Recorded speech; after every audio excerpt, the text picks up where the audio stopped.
Hi besties, and we back, and we back, and we back, and we back. Hi bestie, how you doing today? Yeah, how you doing today? Did you eat? You didn't eat? Go eat. Wrong with you. And if you did eat today, okay, did you drink enough water though? Oh, okay. You better be drinking your water. Anywho, if you didn't, go drink some damn water. Anywho, yeah, so today we're gonna be talking about surviving your mental inner thoughts, good or bad. I'm gonna start out with bad so we can end it on a good note. So I recently, like, I think in the past couple of years, just found out that some people don't have a little voice in their head. I don't know what that's about. Now, I'm not saying, like, you know, like, oh, everybody needs to be schizophrenic. No, what I'm saying is, when I think about stuff, my voice is in my head with me, thinking, actively saying the things. Some people don't have that. I did not know that was a thing. I thought everybody had that, but they don't. So then, like, when you have thoughts, like, how do you do that? Like, how do you think? Like, I just be wanting to know. I don't get it. It doesn't register. Like, it's not clicking, Steven. It's not clicking. I don't know what that's like.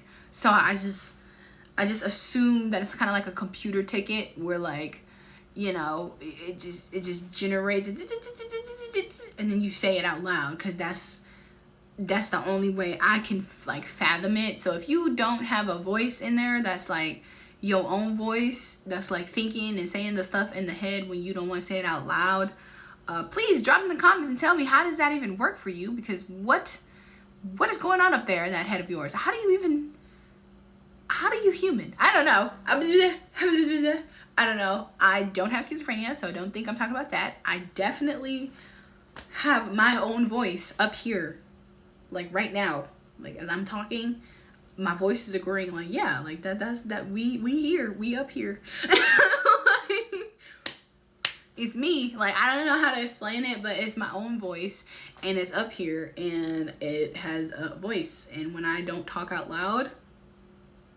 my voice is up there thinking. I don't know how to explain it, y'all. If you don't have one of those, that's a crazy. But when you are alone and you are not feeling well and you are going through hard knock lives, how do you cope?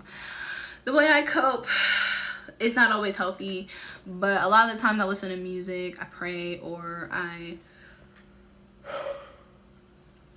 cry. Yeah, I cry a lot. That's something that I do. I think crying is good, whether it's angry crying, frustration, sadness, happy tears, or any type of crying. I will sign me up to cry, because I'd rather cry than, you know, punch somebody in the eye, bars. But I think that crying is something really crucial. And my sappy thoughts, sad happy thoughts, so my sad thoughts are usually like embarrassing moments from my past, or, you know, things that I wish I could change. I don't really wish I could change a lot of things anymore, but when I used to think those things, the things that I wish I could change, or you know, any regrets that I've had in my life, whether it was I wish I probably should have invested more money or time into this or myself, or I wish I didn't invest any money or time into certain things.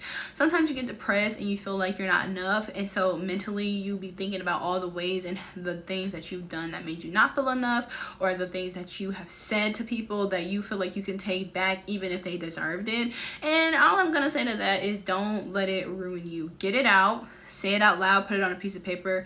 I'm not advising anyone to use any fire, but, you know, if you are an adult, a reasonable adult that can handle flammable things, get a piece of paper, write down all those negative things, say a little prayer, or however you get over life. Even if you don't pray, you know, say some positive affirmations or whatever. Burn it, stomp it to the ground, and let that be what it is, because now you have released those things. And if you don't want to do any of that because you think it's witchcraft or hoodoo or voodoo or whatever you may think negatively about those type of things, journal and tell yourself, or put it in a voice note, tell yourself how it made you feel, as if you were talking to those people, or apologize to them in a voice note, as if you could, do things with yourself that can make you forgive yourself. Because when you have bad thoughts in your head, it's not because you are being punished, it's not because you're supposed to have those thoughts. No, those things are begging to be cleared out of your head and out of your conscious, so it can make room for better positive memories. And I think that a lot of people get that misconstrued. Like, I used to do the same thing. Oh, I did these terrible things. Now, if you are a terrible person and you do PDF or any type of SA, please do us a favor. Can't say that on here, but yeah, do us a favor. Population's already big enough. Anyway, but I think that when you have bad thoughts, you should genuinely not think of it as a punishment. Think of it as a way of your brain saying, hey, these are the bad thoughts that you have had in your head. Let's figure out a way to get them out and never have them appear again. Sometimes you're gonna have things appear that are cringy, like when I was little and I think about how I used to look in them Easter dresses and barrettes as a 13-year-old girl. It's just like my family disliked me or something, because it was just why. But for positive thoughts, I love that, because when I have positive when I have positive thoughts, I'm always thinking about crazy stuff. So like, I haven't thought about this in forever, bro. I have not thought about this in forever, but I was recently, talking to someone who was from Chicago, and I used to live in Chicago when I was an adult and when I was super young, and I used to have my best friend Kaya, and I don't know where she is in life, and I really hope she's alive and doing well, because girl, you was my home skillet. We was the evil twin from what I can remember and what stories my parents have told me. I mean, my mom and my siblings have told me.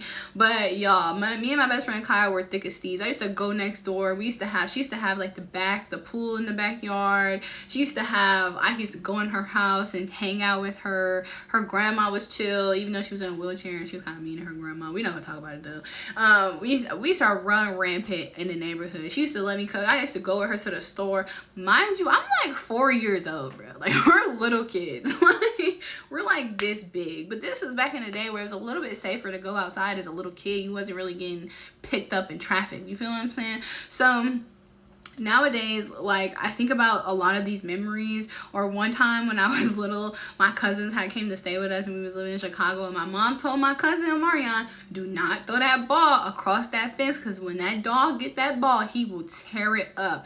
Baby, he threw that ball and it went across that fence. He was on his knees, my ball. Hey, cuz, I love you, but that was a terrible time. It was a terrible time for you, because we told you not to do it, and they had, I think it was a Rottweiler or something across it. It was a black dog. That's all I can remember for real. But that dog was vicious. It was always barking at us, all the things, and it was super fun. I haven't thought about those memories in a long time, because a lot of the times when I'm younger and I used to think about Chicago, I was always thinking about how I would wake up in the middle of the night and watch scary movies. Then again, like, I also remember one time in band camp with my auntie, not my auntie, my sister and I were playing with my Uncle TJ. Hey, Uncle TJ, love you. And my sister's taking it too far. He told her to chill out. He told her to chill out, bro. And she wouldn't stop, so she jumped off of the futon, I think it was, or the couch. I can't really remember too much. I was so little. And she hurt herself. And she was like, oh, freak. And my mom, she was right there.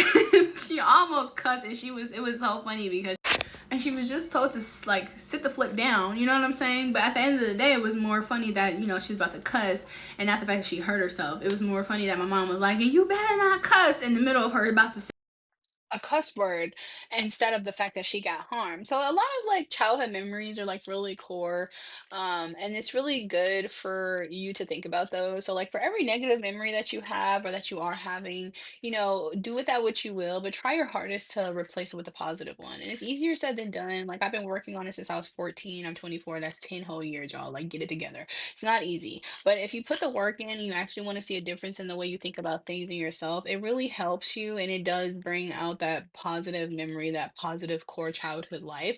So I really want the best for y'all, besties. I don't want anybody to be sad or depressed or any of that. And honestly, tell me some of your happy core childhood memories in the comments. I would love to know how you guys got down as kids, because I swear, baby, life was life, and I've been on so many adventures as a kid. This was the time before phones were too prominent. So let me know down in the comments, besties. Bye. Hey bestie, if you made it this far in the video, you already know what to do. Subscribe to my YouTube channel, follow me on all my other social media platforms, and come back tomorrow for another Midnight Module. Bye!